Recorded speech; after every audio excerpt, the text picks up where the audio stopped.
Bonjour à tous et à toutes, et bienvenue pour ce premier événement de l'initiative Mentorat de la Jeune Chambre, le Monaco Mentoring Initiative. Je suis Alexis Lanari, le vice-président du pôle entreprise pour l'année 2021. Avant toute chose, je tenais à vous accueillir au nom de tout le monde de la Jeune Chambre économique de Monaco. Je vais céder la parole à notre présidente Marion Solaire, qui n'a pas pu être présente aujourd'hui, mais qui nous a fait une petite vidéo afin de nous accueillir tous ce soir.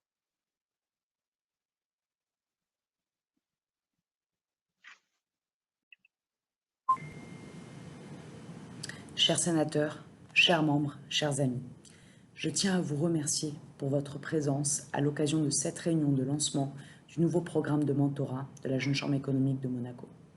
Je ne peux être présente à vos côtés ce soir, mais tenais à introduire cette réunion en vidéo et à distance. Il est dans l'ADN de la Jeune Chambre économique de Monaco d'œuvrer en faveur de l'entrepreneuriat en principauté et de mettre en place des actions concrètes pour dynamiser l'écosystème économique monégasque. C'est bien dans cet esprit que lors de la refonte l'année dernière, vous, membres, avez exprimé le souhait de mettre en place un programme qui permettrait de soutenir les jeunes entrepreneurs, qu'ils soient issus du concours de création d'entreprise ou non.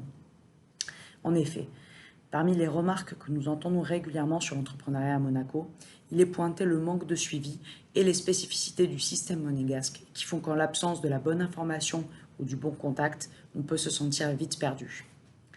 À travers cette nouvelle action, la Jeune Chambre économique de Monaco souhaite pallier à ce manque et créer un lien solide entre les entrepreneurs de la place. Cela permettra également d'alimenter un écosystème d'innovation et maintenir les jeunes sociétés arrivant sur le territoire. Nos synergies avec le Monaco Boost, Monaco Tech et bien d'autres acteurs et institutions de la place monégasque démontrent que la Jeune Chambre économique de Monaco est l'acteur incontournable pour cela. Je vous encourage toutes et tous à vous intéresser au contenu qui vous sera proposé ce soir, à vous y investir et intégrer un programme qui jouera un véritable rôle stratégique dans le suivi et l'inclusion des entrepreneurs en principauté. Cette initiative a ainsi été mise en place par Tarek Barbouche et ses équipes sous l'égide de Alexis Lanari, que je remercie encore à nouveau. Et je sais que le lancement d'un premier événement est toujours stratégique, mais au vu du travail qui a déjà été effectué, je suis certaine qu'il sera un succès. Je vous souhaite à toutes et tous une excellente réunion et hâte de voir les résultats de vos premiers échanges. Belle soirée à tous. Voilà, c'était l'introduction de notre présidente pour cet événement qui nous accueille tous, membres comme non-membres et participants de cette vidéo. Je vais sans plus tarder passer la parole à Tarek Barbouche, chef de projet du mentorat pour cette année 2021. Merci beaucoup Alexis et bonjour à toutes et à tous. Bienvenue à ce premier événement de présentation donc, du pôle mentorat de la Jeune Chambre économique, donc le programme Monaco Mentoring Initiative. Comme souligné par notre présidente en introduction, cette initiative est vraiment l'issue de la réflexion globale des membres lors de l'année 2020, où une refonte a été menée par l'ensemble des membres. Et je vous remercie pour la confiance que vous m'accordez en me cédant la direction de ce projet. Donc, je tiens à commencer en vous remerciant pour votre présence et en remerciant tous les partenaires du pôle entreprise de la Jeune Chambre économique sans lesquels cet événement n'aurait pas pu avoir lieu. Donc, le Crédit Agricole, Gordon Blair, ainsi que la Société monégasque de transport, SMT, qui sont donc nos partenaires pour l'événement d'aujourd'hui. Pour rappel, pour ceux d'entre vous qui sont moins familiers avec Click Meeting, donc vous avez sur la droite de votre écran un chat sur lequel vous pouvez réagir. Vous pouvez poser les questions que vous souhaitez également. Le mode question-réponse est enclenché, donc nous pourrons réunir toutes les questions tout au long de la présentation et nous pourrons les diffuser à la fin de la présentation lors d'une session de questions-réponses. Vous avez la possibilité de lever la main, entre guillemets, si vous avez des problèmes techniques et quelqu'un de l'équipe se chargera de vous répondre pour vous aider. Donc, je vous propose de commencer sans plus attendre. Lors de cette présentation, nous allons donc avoir la chance d'accueillir Monsieur Robert Boisbouvier, fondateur de Papyrus et lauréat du concours de création d'entreprise de la JCE et qui a été membre actif de nombreuses années à la Jeune Chambre. Donc, on remercie Robert pour sa présence. Donc, dans un premier temps, nous aurons Robert qui pourra nous présenter son rapport avec le mentorat de manière assez globale en guise d'introduction et l'entreprise qu'il a créée autour de ce concept. Ensuite, nous introduirons la vision que nous, à la Jeune Chambre, nous avons choisi d'avoir pour les concepts donc, du mentorat. Et ensuite, nous rentrerons plus dans le détail sur la présentation à la fois de l'organisation du programme et de l'organisation de l'équipe là-dessus. Et donc, comme je l'ai annoncé en début, on finiront par une session de questions-réponses pour pouvoir répondre à toutes vos questions sur le programme. Et vous aurez, durant la présentation, souvent l'occasion de vous inscrire. Nous vous mettrons en haut par moment les liens vers les formulaires d'inscription. Voilà, je vais sans plus attendre céder la parole à Robert Boisbouvier. Merci beaucoup Robert pour ta présence. Tu peux activer ton micro et ta vidéo. Bonsoir Tarek, est-ce que tu m'entends bien? Est-ce que vous m'entendez tous? Bien, on vous entend très bien Robert. Parfait. Bonsoir à tous et merci, merci pour cette invitation. Je suis ravi de retrouver la Jeune Chambre et je suis ravi de cette belle évolution également. L'idée ce soir, et c'était le but de la sollicitation de Tarek, d'Alexis et de Fabien, c'est de vous montrer de manière très succincte comment nous on a procédé, comment on a mis en place le mentorat, comment on a communiqué sur l'idée même du mentorat, qui est une notion anglo-saxonne. Et lorsque faites l'expérience, vous ici, surtout dans le sud de la France, demandez à des gens dans votre entourage qu'est-ce que pour eux le mentorat, et je mets ma main à couper que vous aurez plusieurs réponses. J'en veux pour preuve, lorsqu'on était même à Papyrus en phase de développement, je m'étais amusé à interroger mes équipes sur qu'est-ce qu'était pour eux un mentor, et j'ai été terrifié de voir et d'entendre qu'il y avait des définitions complètement différentes et que cette notion anglo-saxonne n'a pas encore vraiment pénétré notre culture et notre tissu français, où finalement le mentorat, on l'avait à la fin du cours avec les profs, où on allait voir le prof en one-to-one et puis on parlait, et puis là on commençait à poser du perso et à poser du pro et à poser différents tissus de conversation qui permettaient de grandir et d'évoluer. Donc rapidement, avant de vous introduire à une petite vidéo, parce que comme je l'ai dit à Tarek, ce sont les mentors qui en parlent le mieux, donc je vais leur donner la parole.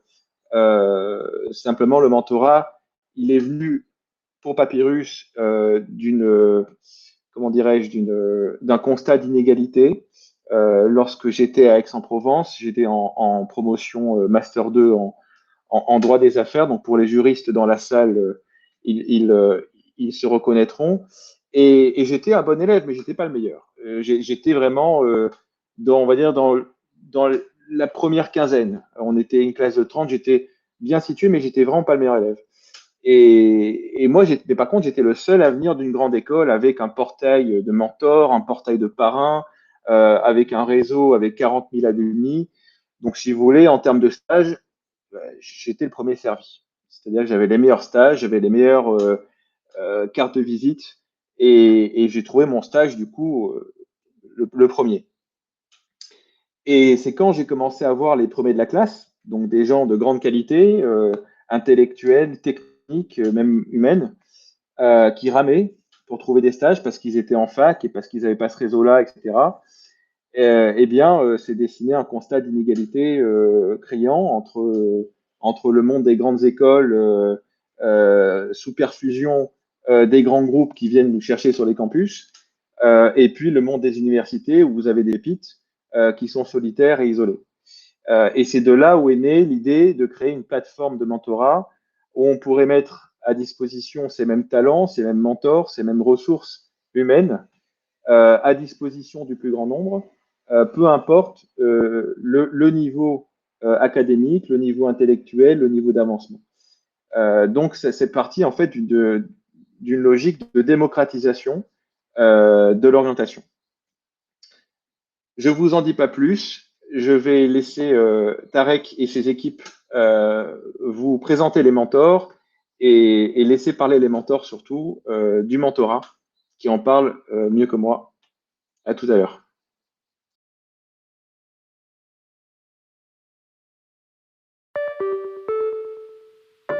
Choosing a career path might be the biggest decision of your life. This can be intimidating. There are so many things to think about. What do I want to major in? What university should I apply to? Where do I want to be in 5 years? And most importantly, how do I get my dream job? Introducing Papyrus, an interactive, collaborative mentoring platform that wishes to help all students around the world. We want to help you access your dream. What if there was someone out there with the answers to all your questions? What if you could meet that person and ask them anything, everything? Professional development is an important investment in yourself, and you're not going to get very far if all you do is listen to your own thoughts. It's important to have an outside perspective and to hear from somebody else who has no reason other than their own interest in developing another person, to hear their advice. Il est important aujourd'hui d'expliquer aux jeunes étudiants et aux professionnels qui souhaitent éventuellement changer d'orientation que la compétence technique n'est plus le seul choix qui est fait par les entreprises. Il faut bien entendu tenir compte des soft skills et à la compétence technique doit être associé le comportement, l'éducation, la formation en général de l'homme plus que d'un technicien. I would say Papyrus democratizes connections. It is in its most perfect form what LinkedIn really should be. LinkedIn gives you access to connect with people, but you really cannot build from there unless you have a personal relationship. So for me, what Papyrus really does effectively is it connects you with professionals in their field, also at the top of their field. So you can get a real-time point of view on exactly what's going on a point of interest or an industry of interest, and really expounds on allowing people to close that gap between in school and classroom learning and actually getting into the industry they want to be in, which I think right now is a misconnection that college has because they teach you what to know, but not so much who to know, and Papyrus really closes that gap. Je dirais que l'un des avantages de Papyrus, c'est qu'on est des professionnels, on n'est pas des conseillers d'orientation, on n'est pas là pour connaître de manière théorique différentes filières, on a vraiment une expérience pratique, on sait quelles sont les embûches sur le chemin, on sait ce qu'il faut faire et ce qu'il ne faut pas faire, on connaît les challenges et on connaît également quels peuvent être les atouts chez une certaine personnalité pour suivre la voie qu'on a suivie. Et c'est ça qu'on aimerait retransmettre aux différentes personnes qui veulent faire appel au service de Papyrus. I think Papyrus plays a really, really important role in modern society. You know, we're living in an era of rising inequality, and it's becoming harder and harder for people, young kids in particular, who may not have come necessarily from had the best opportunities in life, and may not have been to the elite schools or whatever. It's become harder and harder for them to have the same opportunities as young people coming from more fortunate families.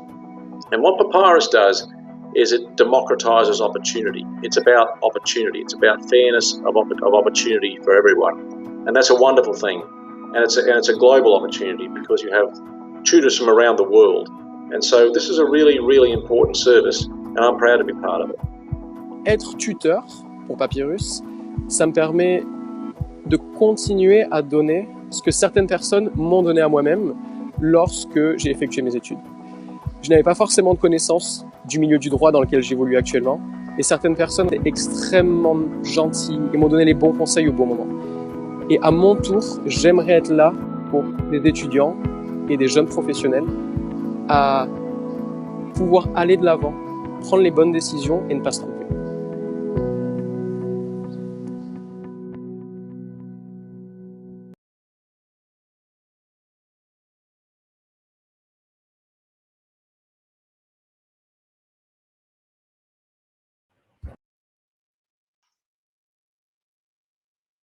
Bonsoir Tarek. Bonsoir. Alors, je ne t'entends plus, Tarek, je crois que ton micro a été coupé, ou est-ce que c'est moi? Je te laisse continuer, Robert. Parfait, oui, donc simplement, je ne vais pas pouvoir rester très longtemps, encore peut-être une poignée de minutes. Donc, comme je vous le disais, le but de cette vidéo, de cette intervention, c'était de vous montrer l'engagement qu'il y a derrière Papyrus, comment sont câblés nos mentors, ce qu'ils font, et vous imaginez que derrière nous, et c'est ça que j'ai aussi eu envie de transmettre à Alexis, à Tarek et à Fabien, à ses équipes, c'est sur le recrutement. Le recrutement des mentors est déterminant. Nous, il nous est arrivé de refuser certains mentors qui, d'un point de vue technique, étaient irréprochables, mais d'un point de vue humain, d'un point de vue relationnel, posaient problème. Et parfois, on fait des choix un peu à contre-cœur parce qu'on peut refuser des mentors qui, sur le papier, en jettent. Mais s'ils ne rentrent pas dans la culture, c'est comme dans une entreprise, s'ils ne rentrent pas dans la culture de votre démarche, dans vos valeurs, ça ne sert à rien de perdre votre temps. Et ces gens-là ne sont pas faits pour rentrer dans votre programme. Donc, le recrutement des mentors est naturellement essentiel. Ensuite, l'entretien des mentors, il faut les bichonner. Parce que ce sont des gens qui donnent leur temps, comme pour la jeune chambre, ils sont bénévoles. Ils le font aussi parce que ça fait partie de leur façon d'être et de ce qui leur fait donner aussi un sens à leur vie. Donc, c'est un moyen. Papyrus est une plateforme qui leur permet de s'exprimer. Comme demain, Monaco Mentorat Initiative est une plateforme qui permettra à d'autres mentors de s'exprimer. Donc, c'est ça qu'il faut également mettre en avant et ne pas oublier. Mentoring à double sens. Donc, je lis une question de Jonathan. Il y a également de reverse mentoring. Tout à fait. On peut, comment dire, déjà le mentor dans ce qu'il ressent, et nous, c'est dans les feedbacks qu'on a, c'est que le mentor est aussi nourri que le mentoré. Donc, le mentoré est nourri pour des raisons qui sont assez rapidement compréhensibles, hein, parce qu'il y a un transfert d'informations d'un sachant à un non-sachant. Et on peut se dire que du coup, ce transfert est à sens unique, mais c'est faux. Il y a vraiment un retour, d'empathie, il y a un retour il y a aussi une reconnaissance et un bien-être qui est ressenti par le mentor. Et c'est vrai que pour les mentors que l'on a accompagnés, ou même moi, lorsque j'ai été mentor de jeunes étudiants sur Papyrus, la satisfaction qu'on en retire est difficilement descriptible, mais elle est présente, elle est palpable, et elle permet également de développer des compétences dans l'entreprise. C'est-à-dire que en étant un bon mentor, j'ai été un meilleur manager, j'étais un meilleur communicant avec mes équipes, parce que du coup, le mentorat vous oblige à créer une interface entre vous et votre expérience. Et cette interface mentale que vous créez, lorsque vous communiquez un plan à une entreprise, à des équipes ou à des clients, du coup, c'est une mécanique qui revient et qui se fluidifie avec le temps. Et ça, c'est juste du capital que vous accumulez.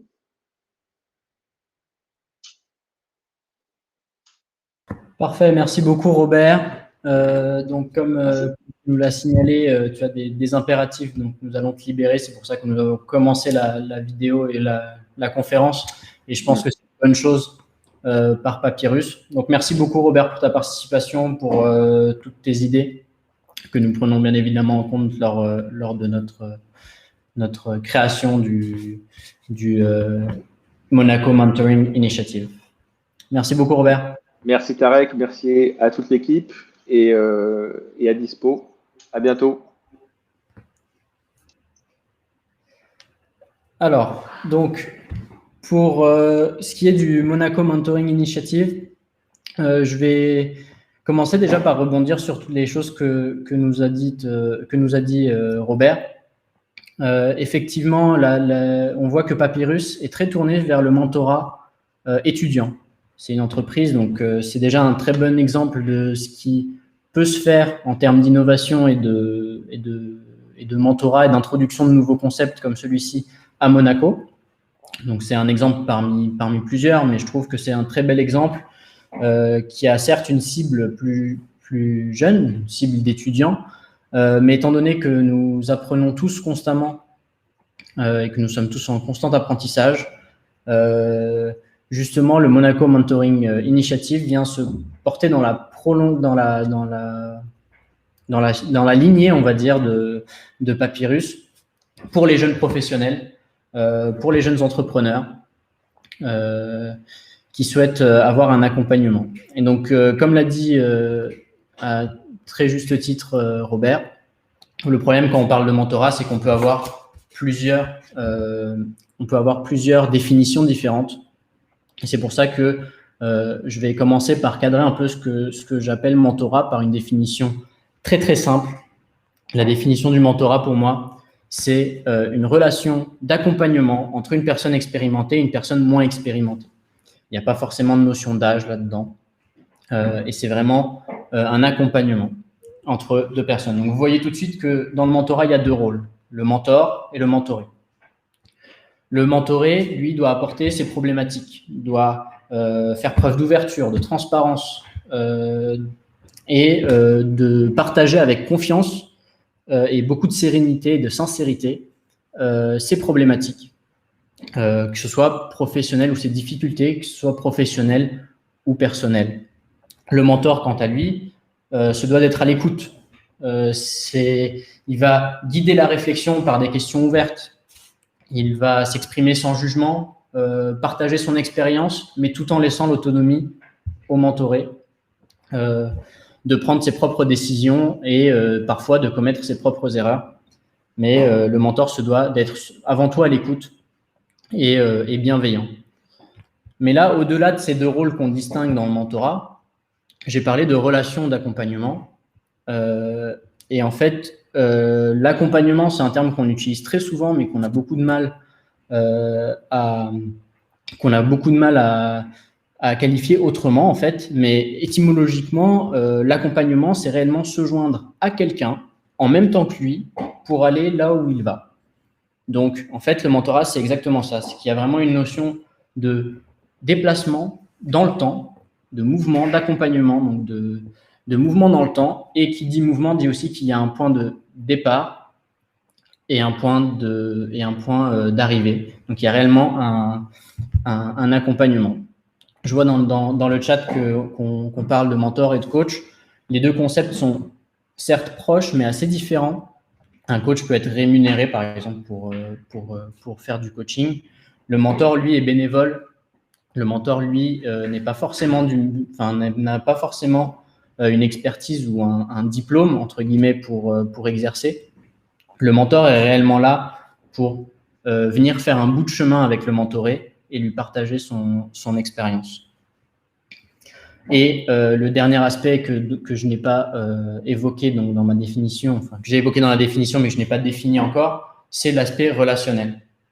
Cette définition cet aspect relationnel du mentorat vient souligner que par celle-ci, chacun, mentor et mentoré, vient accéder à cette part essentielle de lui-même, qui est son humanité, c'est-à-dire et de retrouver un mode de présence à l'autre, d'être réellement présent lors des échanges à l'autre et construire une relation qui se base sur le moins de méfiance possible et sur le plus de confiance possible. Donc, dans l'aspect relationnel, il y a vraiment ce côté humain et ce côté de maximiser la confiance entre les individus et de minimiser la méfiance entre chacun. Et donc, c'est pour ça que ça nous tenait à cœur de pouvoir proposer donc, à Monaco une plateforme pour des professionnels qui leur permet d'échanger et de créer une relation en toute bienveillance et en toute sérénité et tout en étant cadré. Et alors du coup, pourquoi faire du mentorat à Monaco ? On sait que Monaco regorge de spécificités, comme l'a très bien introduit Marion, notre présidente, en début de séminaire, en début de conférence. Il y a beaucoup de spécificités à Monaco et arriver à Monaco sans forcément et entreprendre à Monaco sans avoir forcément beaucoup de réseau sur la principauté, c'est parfois quelque chose qui peut nous amener à nous perdre.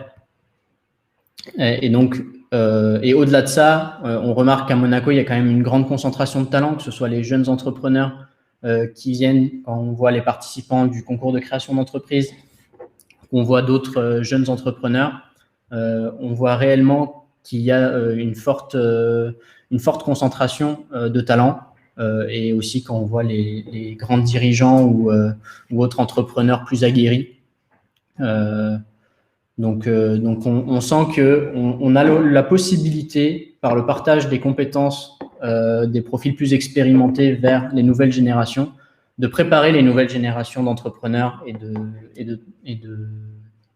jeunes actifs au challenge de demain, autant personnellement que professionnellement. Et c'est réellement là la motivation, on va dire, de ce programme. Donc, on va passer sans plus attendre donc à la partie un peu plus cadrage et présentation du programme. Donc, dans un premier temps, on va voir réellement la définition du programme, son cadre, son format et les bénéfices qu'on en attend. Ensuite, nous verrons que l'une des parties les plus importantes du programme, ce sera justement de créer des binômes mentorés, mentors de haute qualité et à haut potentiel, et justement d'avoir une méthode pour trouver justement et identifier ces binômes. Ensuite, on va aussi développer un peu notre méthodologie de suivi du mentorat, suivi de la relation, parce que comme on l'a dit, le mentorat, ça reste quelque chose qui dure dans le temps, qui doit être régulier. Et donc, avoir un cadre qui permet d'être sûr de ne pas manquer des milestones de la relation mentorale, on va dire, c'est très important. Et ensuite, l'aspect un peu plus communication là-dessus. Donc, je vous invite donc à voir donc, l'objectif, donc nous en avons déjà parlé, l'objectif donc de préparer les nouvelles générations. Et notre cible, on va rester assez proche de ce qu'on peut faire à la Jeune Chambre, c'est-à-dire qu'on va viser, en tout cas pour les mentorer, sur des personnes de moins de 40 ans, entrepreneurs sur Monaco, donc ayant des parts de société à Monaco, ou salariés avec au moins 1 an d'expérience sur Monaco. Et surtout, en fait, ce qui nous intéresse sur la cible des mentorés, c'est réellement d'avoir des personnes qui sont prêtes à y investir le temps, à y investir, à consacrer du temps à créer des relations avec d'autres, avec les mentors. Le timing, donc là, cette année est assez particulière, c'est une année pilote, donc il nous reste déjà que 6 mois dans l'année, mais de manière assez globale, le suivi des binômes devrait se faire sur une année complète. On pense que c'est comme on le disait, pour que la relation perdure, on pourra peut-être poser un cadre sur la première année, et ensuite, bien évidemment, les relations mentorales pourront continuer de façon un peu plus personnelle, mais on propose de suivre ces relations sur la première année, en tout cas qui nous semble être une année charnière lors de l'établissement de ces binômes. Et ensuite, bien évidemment, donc nous avons un processus de recrutement. Donc, si mes amis, voilà, vous avez un appel à candidature juste au-dessus de votre écran à l'heure actuelle. Donc, vous pouvez d'ores et déjà vous inscrire, soit en tant que mentor ou mentoré. Donc, vous pouvez suivre le lien, répondre au questionnaire et ainsi ne pas louper les lancements donc, de ce programme. Bien évidemment, nous allons probablement former les participants. Mentors et mentorés seront formés ou au moins informés de ce qui est attendu de leur participation au programme.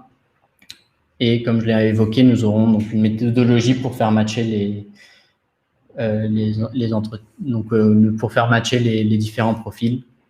Et ensuite, nous rapprocherons les binômes et nous suivrons les relations. Donc, je vais passer la parole sans plus tarder à Fabien, qui va vous présenter un peu les différents bénéfices et nos différentes idées de méthodologie pour matcher les mentors et les mentorés. Merci bien. Bonsoir à tous. Merci Tarek, Robert, Alexis et Marion pour vos messages. Donc, je vais prendre le relais. Vous l'aurez compris, le mentorat, c'est une démarche qui est basée sur le partage et qui, bien évidemment, procure de nombreux bénéfices, tant pour le mentoré que le mentor. Et on va dans un premier temps faire un focus sur les bénéfices des mentorés. Donc, dans notre programme, le mentoré bénéficiera de l'aide de son mentor afin d'accroître sa confiance, ses aptitudes, ses compétences, mais aussi ses chances de succès dans la réalisation de ses objectifs personnels et professionnels. Et cela, c'est valable tant pour les jeunes entrepreneurs, mais également les jeunes actifs salariés. Au niveau professionnel, cet accompagnement, donc ce mot que vous allez à de nombreuses reprises entendre ce soir, permettra par exemple au mentoré d'être conseillé de façon objective.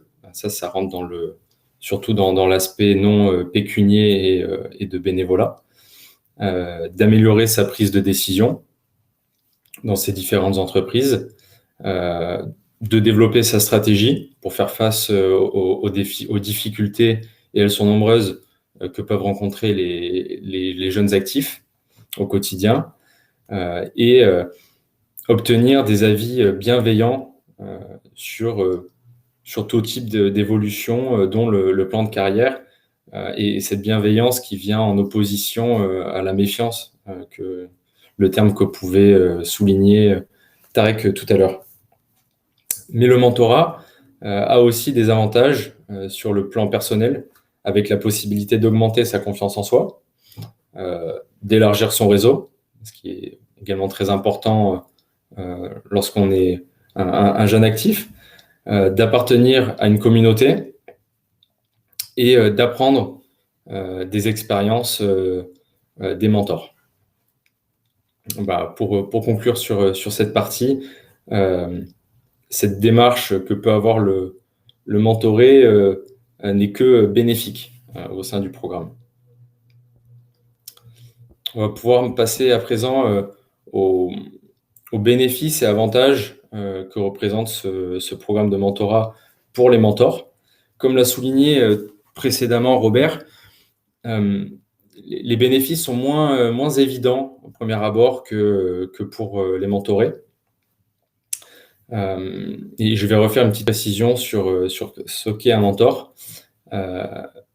C'est une personne d'expérience qui fournit volontairement une aide à une personne moins expérimentée, à titre de guide, de conseiller ou même de modèle, et qui partage avec le mentoré tout son vécu et son expertise.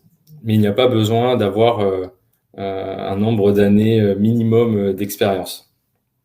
Il existe de jeunes mentors, on peut être un mentor à tout niveau.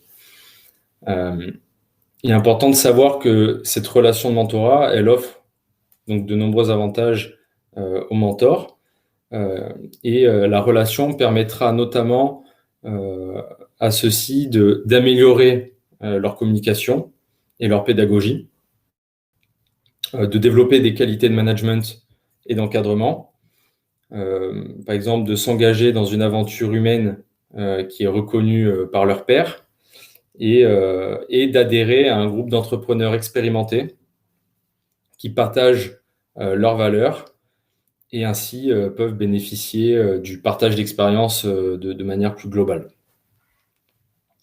Donc voilà pour les avantages et les bénéfices des deux côtés. Et comme l'a souligné Tarek, on va pouvoir passer un maillon très important du programme de mentorat, qui est le matchmaking. Donc, le matchmaking qui est la mise en relation des deux pairs. Et pour que le programme de mentorat prenne tout son sens, soit un succès et une réelle valeur ajoutée, il faut identifier des pairs, mentors, mentorés qui soient idéales afin de faciliter l'échange et la transmission. Pour ce faire, nous allons prendre en charge le matchmaking. Donc, quand je dis nous, c'est Tarek et l'ensemble de l'équipe Monaco Mentoring Initiative. Et ce matchmaking sera basé sur plusieurs critères, tels que les attentes professionnelles, les attentes également personnelles, le secteur d'activité et les métiers des futurs mentors et mentorés. Et on ne vous en dévoile pas plus pour le moment, mais nous sommes en train de développer un matchmaking regroupant différentes méthodologies afin de répondre parfaitement aux besoins des mentors et des mentorés. Donc, je vous remercie pour votre écoute et je vais laisser à présent la parole à Martin qui va présenter la suite du programme.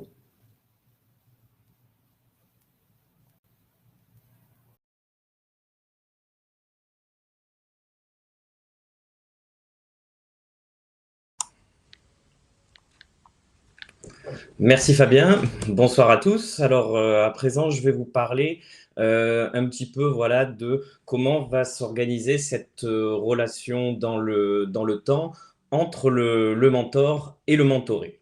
Donc la première étape voilà, de cette relation, ça va être justement la construction. Donc on va organiser des formations voilà, pour les mentors d'un côté et pour les mentorés de l'autre côté, afin justement de bien, je dirais, définir les bases justement pour que cette relation fonctionne. Donc ça, c'est vraiment avant le premier jour, avant justement la mise en relation entre les deux, entre le mentor et le mentoré.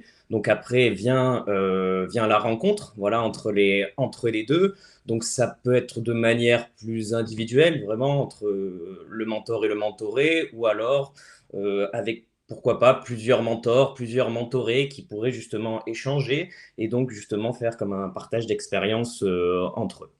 Donc, sachant qu'après, chaque mois, le mentor et le mentoré vont se rencontrer. Donc, c'est quelque chose, on part pour l'instant sur chaque mois. Ça peut être en fonction, bien sûr, du binôme. Ça peut être un petit peu plus, un petit peu moins, ou bien sûr en fonction également, je dirais, du besoin aussi du mentoré, par exemple. C'est quelque chose qui peut évoluer, mais ça sera en principe, je dirais, comme une espèce de check, on va dire, à chaque mois. Après, nous, ce qu'on va faire, c'est qu'on va faire comme des points d'étape. Donc, ça va se passer au 3e mois, justement pour savoir comment cette relation, justement, se déroule. S'il y a des éléments à ajouter, est-ce qu'il y a justement d'autres éléments à modifier? Et on va vraiment justement être très attentif à ça pour faire en sorte que justement que cette relation, elle dure encore plus dans le temps et justement l'adapter en fonction et du mentor et du mentoré. Et après, donc le dernier point voilà, de la diapositive, c'est un événement de cohésion, donc à 6-9 mois. Donc ça peut être un événement, voilà, par exemple, type networking, hein, ou alors vraiment avec d'autres types d'activités qui vont encore plus renforcer en fait les liens entre le mentor et le mentoré. Voilà, donc c'est un petit peu voilà, comment ça va se passer dans le temps. Voilà, alors maintenant on va un petit peu voir maintenant qu'est-ce qui est prévu au niveau de la communication. Voilà, parce que donc c'est un événement donc nouveau en principauté, donc on va bien sûr communiquer donc voilà sur cet événement avec notamment le réseau donc LinkedIn qui sera notre voilà meilleur canal de communication. Voilà, parce que justement ça touche donc principalement les jeunes entrepreneurs, donc du coup on va vraiment insister là-dessus, sans oublier bien sûr les autres réseaux sociaux, type bien sûr Instagram, Facebook, qui nous seront également d'une aide précieuse. Également, nous allons nous appuyer sur la Jeune Chambre économique de Monaco, qui est, c'est vrai, qui est, je dirais, un peu qui dispose en fait d'outils qui sont perfectionnés d'année en année. On va vraiment s'appuyer là-dessus pour justement faire de la communication sur cet événement. Donc, il y a le website de la JCE qui est bien sûr très, très complet, où en plus on peut voir les autres événements de la JCE comme le CCE. Donc, c'est toujours intéressant de voir ça et de voir aussi les corrélations que peut proposer en fait entre les événements la Jeune Chambre économique de Monaco. Après, il y a bien sûr également, je dirais, tous les contacts que la Jeune Chambre économique a je dirais, engrangé toutes ces années. Donc, bien sûr, qui vont nous faire, je dirais, ça va être comme un accélérateur pour faire connaître cet événement. Et sans oublier, bien sûr, les partenaires. Donc, on en a parlé tout à l'heure. Ces partenaires qui vont nous, justement, nous aider également à diffuser cette communication au niveau de cet événement et qui vont nous aider à faire en sorte que ça soit une réussite. Et après, il va avoir également le networking, en général, les événements qui vont nous aider à accélérer encore un peu plus cette communication de l'événement. Donc, ça commence aujourd'hui par le click meeting. Et après, dans le temps, donc on verra justement pour la fin de l'année, nous allons organiser des networking.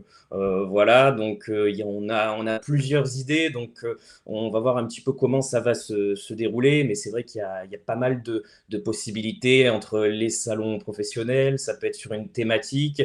Ça peut être, bien sûr, de manière un peu plus classique, autour d'un apéritif, d'un déjeuner, pour justement faire en sorte de communiquer sur cet événement. Et nous ferons aussi un événement de plus, je dirais, de plus grandes envergures. Ça sera sûrement pour l'an prochain, juste pour encore plus, je dirais, mettre le doigt dessus. Voilà, donc c'est un petit peu ce qui est prévu pour cette partie communication. Alors, à présent, je vais vous présenter en fait l'équipe qui compose cet événement. Donc, tout d'abord, nous avons Alessandro Bernini, qui n'a pas pu être là ce soir, mais qui va s'occuper du management entre le mentor et les mentees, et les mentorés. Nous avons donc Fabien Marie, que vous avez vu juste avant moi, qui vous a parlé du matching engineering, cette étape ô combien importante. Et donc après, moi-même, Martin, qui s'occupe de la communication et justement des events tout autour de cet événement. Et bien sûr, je ne vous les présente pas parce que vous les connaissez déjà, je pense, bien pour la plupart. Tarek, chef de projet, et Alexis, vice-président. Voilà, c'est un petit peu l'équipe qui sera présente pour cet événement.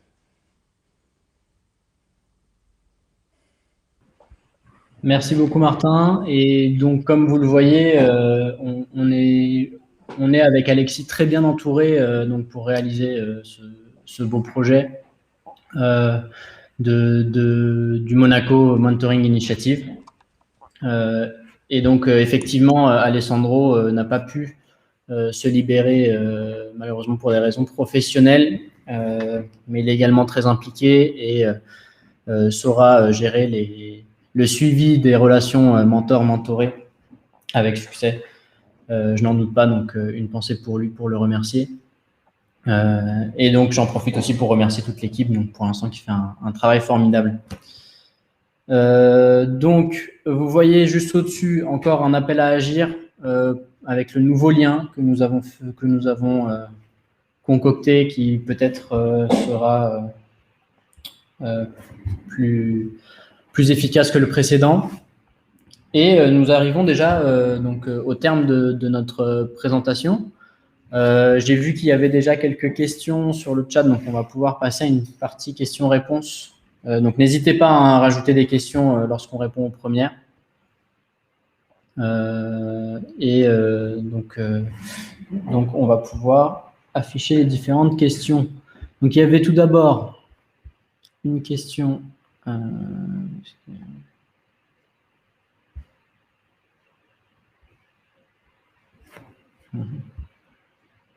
Alors, attendez. Voilà. Donc, la première question qui avait été partiellement répondue par Robert, effectivement, mentoring à double sens et reverse mentoring. Donc, Robert l'a très bien expliqué. Effectivement, c'est une relation qui va dans les deux directions, dans les différentes directions. Et c'est extrêmement important ce sera extrêmement important de le souligner. Donc, effectivement, on attend quand même beaucoup de la part des mentorés également, de pouvoir également accompagner parfois les mentors sur leurs problématiques. On a tous des compétences très différentes. Et donc, ce sera toujours… L'idée réellement ici, c'est de mettre en relation des personnes qui n'auraient pas forcément été amenées à se rencontrer pour que chacun puisse décaler et challenger sa norme, entre guillemets, là-dessus. Donc, effectivement, je suis tout à fait d'accord, Jonathan, sur le fait que le mentoring, c'est vraiment quelque chose qui va à double sens et il n'y a pas qu'un seul sens là-dessus. Ensuite, nous avions une question de Stéphanie. Combien de mentorés à accompagner par mentor? Excellente question. On va voir à l'issue des inscriptions un peu le ratio qu'on aura. On peut bien évidemment imaginer qu'un mentor puisse suivre plusieurs mentorés, ce n'est pas exclu. Par contre, un mentoré aura un seul mentor. Mais en fait, tout dépendra un peu des différents effectifs. On attend vraiment les premiers retours des inscriptions donc sur les appels à agir pour avoir un peu une idée plus précise de ce qu'il sera en mesure de faire. Ensuite, on fera, donc c'est le fameux matchmaking donc de Fabien qui pourra voir et on pourra effectivement, s'il le faut, regrouper plusieurs mentorés si cela fait du sens. Mais on essaiera de faire ça en bonne intelligence, bien évidemment, et pas de surcharger les mentorés. Donc, je ne sais pas si je réponds bien à la question, Stéphanie. Ensuite, Jessica, peut-on entrer dans le programme en cours d'année? Alors, effectivement, on va voir comment ça se profile. Effectivement, cette année, c'est une année assez particulière. Comme je disais, c'est la première année, c'est le test, le pilote. Donc, on va d'abord tenter cette première vague suite à ce programme de présentation. Par la suite, on va dire qu'il y aura des créneaux, on va dire, de mise en relation entre mentors et mentorés qui seront espacés assez équitablement dans l'année. Mais nous pourrons prendre les candidatures ou au moins prendre les contacts des candidats à tout moment dans l'année. Donc, c'est pour ça que n'hésitez pas d'ailleurs à nous contacter si vous en ressentez le besoin. Car parfois c'est une question de timing, vous le savez bien, et n'hésitez pas dès que vous ressentez le besoin de contacter la Jeune Chambre économique, on sera tous heureux de vous répondre et n'hésitez pas vraiment à envoyer, si vous n'avez pas forcément de lien d'inscription ou quoi, de nous envoyer un mail à l'équipe Mentorat. Justement, c'est aussi l'objet de cette présentation, c'est de vous présenter l'équipe, que vous ayez les billes pour pouvoir nous contacter quand vous le souhaitez. Donc voilà. Ensuite, Maxime qui nous demande combien de temps faut-il avoir pour être mentor?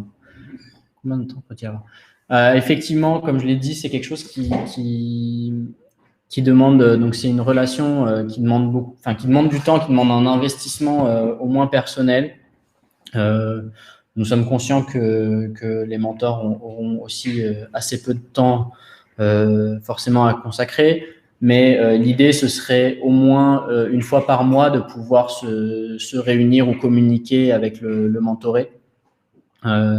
Donc à minima, grand minima, pour moi ce serait un événement, que ce soit un déjeuner, un appel d'1 heure par mois, comme l'a dit Martin sur le suivi de la relation.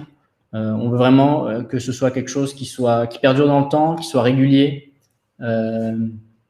Et bien évidemment, il n'y a pas de limite. si c'est un minimum d'une fois par mois, mais après, si la relation se passe très bien, vous pouvez avoir des appels hebdomadaires. Ça, c'est vraiment un peu selon la relation avec le mentor entre le mentor et le mentoré que ça se fera. Nous, ce qu'on va imposer de notre côté sera réellement juste au moins cette rigueur d'une fois par mois, avoir un vrai échange, pas juste un petit appel de 15 minutes, mais au moins une vraie heure d'échange entre le mentor et le mentoré. Qui permettra de faire le point sur les différents points, enfin sur les différentes avancées du mentoré, etc. Alors, je ne vois pas d'autres questions. La société sur Monaco. Être mentoré peut nous aider. Donc, je vois votre message, Guillaume, effectivement. Donc, n'oublions pas que nous nous inscrivons donc, à la Jeune Chambre économique. Nous avons à la fois des synergies avec les différents incubateurs, etc. de Monaco, mais surtout nous organisons beaucoup d'événements pour les personnes qui veulent entreprendre et grandir à Monaco. Et donc, si c'est un projet, par exemple, de création d'entreprise, que la société n'est pas encore créée à Monaco, je vous inviterai donc à vous rapprocher du concours de création d'entreprise, qui est vraiment un tremplin incontournable maintenant sur Monaco pour les entreprises. Donc, Guillaume, je vous invite à aller voir faire un petit tour sur les différentes formations et les différents événements que la Jeune Chambre organise d'expérience. C'est vraiment quelque chose qui pourra vous aider à vous implanter. Et bien évidemment, dès que la société est implantée à Monaco, vous serez donc éligible à participer à un projet ou un programme de partenariat, de mentorat là-dessus. Alors, je ne vois pas d'autres questions pour le moment. Je vous affiche, donc pour conclure, je vous affiche mes coordonnées directes. Vous pouvez bien évidemment me contacter lorsque cela dès que vous le souhaitez. N'hésitez vraiment pas à nous contacter, à envoyer un mail pour vous inscrire. Voilà, donc j'en profite pour remercier à nouveau nos partenaires Crédit Agricole, Gordon Blair et la société Monégasque de transport pour cet événement. Un grand merci encore à Robert Boisbouvier pour sa participation et pour son aide, son accompagnement. Il a été un peu le mentor de ce début de programme. Et je vous souhaite à tous une excellente